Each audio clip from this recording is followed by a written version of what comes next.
દર્શક મિત્રો, આપ જોઈ રહ્યા છો પાટવી ગુજરાતી ન્યૂઝ। મહીસાગર જિલ્લાને કુપોષણ મુક્ત બનાવવા કલેક્ટર સુશ્રી અંપતિ સાગરના અધ્યક્ષસ્થાને યોજાઈ મહત્વની બેઠક। આંગણવાડી કેન્દ્રો માટે બીજા નવા 83 અધિકારીશ્રીઓ અને કર્મચારીશ્રીઓને કેન્દ્રો દત્તક આપવામાં આવ્યા।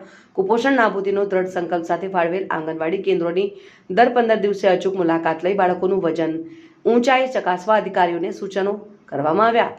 મહીસાગર જિલ્લાને સંપૂર્ણ કુપોષણ મુક્ત કરવાના સઘન આંદોલનના ભાગરૂપે જિલ્લા વહીવટીતંત્ર દ્વારા કુપોષણ મુક્ત મહીસાગર પ્રોજેક્ટ નામની વિશેષ ઝુંબેશ હાથ ધરવામાં આવી છે। આ ઝુંબેશને વધુ વેગવંતી બનાવવા અને અમલીકરણની સમીક્ષા કરવા મહીસાગર જિલ્લા કલેક્ટર સુશ્રી અંપતિ સાગરના અધ્યક્ષસ્થાને જિલ્લા કલેક્ટર કચેરીના સભાખંડ ખાતે વિવિધ વિભાગના અધિકારીઓ સાથે એક મહત્વની બેઠક યોજાઈ। બેઠકમાં જિલ્લાના વિવિધ વિભાગના અધિકારીશ્રીઓને આંગણવાડી કેન્દ્રોની સોંપણી કરી સઘન કામગીરી કરવા માર્ગદર્શન પૂરું પાડવામાં આવ્યું।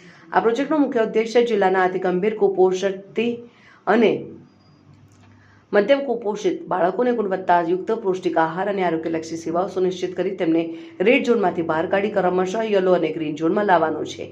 આ તબક્કામાં બાકી રહેલા આંગણવાડી કેન્દ્રો માટે બીજા નવા 83 અધિકારીશ્રીઓ અને કર્મચારીશ્રીઓને કેન્દ્રો દત્તક લેવામાં આવ્યા છે।